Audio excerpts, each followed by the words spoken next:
مشاورت تو ہمارے دین کے بڑے بنیادی احکام میں سے ہے جی۔ اس کے لیے بڑا واضح حکم قرآن مجید کے اندر موجود ہے۔ فرمایا وَأَمْرُهُمْ شُورَىٰ بَيْنَهُمْ، جی اور مسلمانوں کا جو باہمی معاملہ ہے وہ مشورے کے ساتھ ہے۔ صحیح۔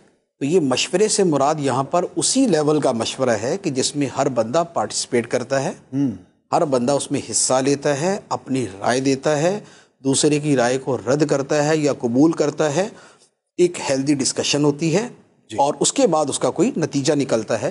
تو یہ جو وہ امرہم شورا بینہم ہے، اس کے بارے میں تو جملہ مفسرین نے لکھا ہے کہ یہ مسلمانوں کے اجتماعی معاملات کے حل کے لیے حکم شرعی کے طور پہ، اچھا، یعنی کہ یہ ایک استحبابی حکم نہیں ہے بلکہ ایک وجوبی حکم ہے کہ آپس کے اندر بہت سارے معاملات کے اندر مشاورت کی جائے۔ یعنی بہت ساری جگہوں پہ وجوبی، ہر جگہ وجوبی تو نہیں ہوتا لیکن بہت ساری جگہوں پہ یہ وجوبی بھی ہے۔ صحیح۔ اچھا، پھر نبی پاک علیہ الصلوۃ والسلام کی سیرت طیبہ چونکہ اسوہ حسنہ تو امت کے لیے آپ کی سیرت ہے، لہذا نبی پاک علیہ الصلوۃ والسلام کو بطور خاص ہی حکم فرمایا گیا وَشَاوِرْهُمْ فِي الْأَمْرِ، کہ آپ معاملات کے اندر ان صحابہ کرام سے مشورہ کیا کریں۔ واہ، حالانکہ نبی پاک علیہ الصلوۃ والسلام کو تو اللہ تعالیٰ کی طرف سے وحی آتی بے شک، اور وحی کے ذریعے ان چیزوں کا حل بیان کر دیا جاتا۔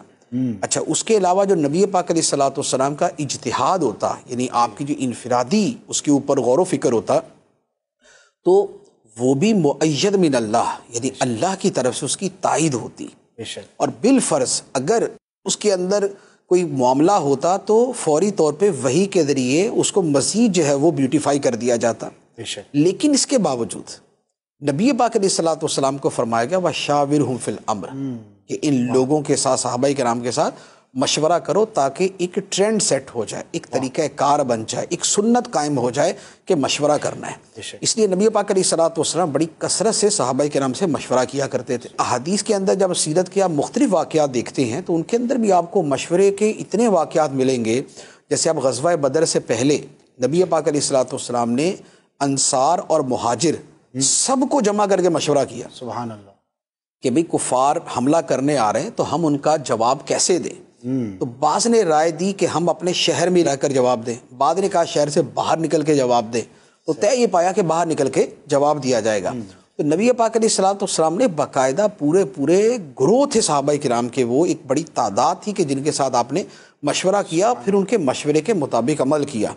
بلکہ اس مشورے میں یہ بھی ہوا کہ مہاجرین نے جب زیادہ مشورے دیے تو نبی پاک علیہ الصلوۃ والسلام نے یہ فرمایا کہ یہ کیا کہتے ہیں، یعنی انصار کیا کہتے ہیں، کہ مشاورتی عمل میں جو شریک ہوتے ہیں تو ان کو تھوڑا سا موٹیویٹ کر کے ان کو آگے لایا جاتا ہے۔ پھر انہوں نے بھی جب جواب دیا تو اس کے بعد پھر اسے فائنل کیا گیا۔ سبحان اللہ۔ پھر اس کے بعد جب غزوہ بدر کے قیدیوں کا معاملہ آیا تو وہاں پر بھی مشورہ ہوا اور قرآن پاک میں اس مشورے کا باقاعدہ تذکرہ موجود ہے۔ پھر اس کے بعد آپ دیکھ لیں کہ جب غزوہ خندق کا واقعہ ہوا ہے تو جو خندق کھودی گئی، جی، یہ بھی اس سے پیچھے مشاورتی عمل ہوا تھا کہ بھئی کفار اتنی بڑی تعداد میں حملہ کرنے کے لیے آ رہے، کیونکہ بہت سارے قبیلے جمع ہو گئے تھے، تو بہت سارے قبیلوں نے مل کر حملہ کیا تھا۔ تو اب یہ تھا کہ اب دفاع کیسے کیا جائے، صحیح، ہم اتنی بڑی تعداد کا مقابلہ کیسے کریں گے۔ تو یہ مشورہ ہی شروع ہوا تھا کہ جس میں حضرت سلمان فارسی رضی اللہ تعالیٰ عنہ نے یہ کہا تھا کہ خندق کھود دی جائے۔ سبحان اللہ، خندق کھود دیں گے تو یہ اس کو پار نہیں کر سکیں گے، تو اس مشورے کے اوپر ہی باقاعدہ عمل ہوا تھا۔ تو یہ ایک پورا بڑا ایک آپ کو سیرت کے اندر بڑی کثرت کے ساتھ واقعات ملیں گے۔ اچھا، پھر اس کے بعد آپ دیکھیں کہ صدیق اکبر رضی اللہ تعالیٰ عنہ کی جو خلافت کی بیعت ہوئی تھی وہ کیسے ہوئی تھی، مشاورت سے ہوئی تھی۔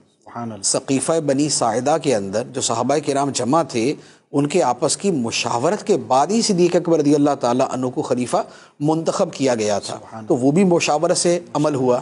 اچھا، پھر اس کے بعد آپ دیکھیں کہ یہ جو قرآن مجید کو ایک بک شیپ میں جمع کیا گیا، یہ بھی مشاورت کے ساتھ ہی ہوا، اور اس میں باقاعدہ آرگیومنٹ ہے ایک دوسرے کے ساتھ۔ صدیق اکبر کی عمر فاروق رضی اللہ عنہ کے ساتھ آرگیومنٹ ہے کہ کریں، وہ کہتے ہیں نہیں کریں، کریں اس کی یہ دلیل ہے، نہیں کریں اس کی یہ دلیل ہے، نہیں یوں کر لیتے ہیں، نہیں یوں نہیں کرتے۔ ایک پورا جو ہے اس کی پوری ڈسکشن بخاری شریف کے اندر موجود ہے۔ تو یہ سمجھ رہے ہیں کہ یہ جو شیئرڈ تھنکنگ ہے، جو مشاورت ہے، جو مشترکہ سوچ ہے، یہ ایک اسلام کی روایت ہے، اور وہ روایت الحمدللہ چلتی آ رہی ہے۔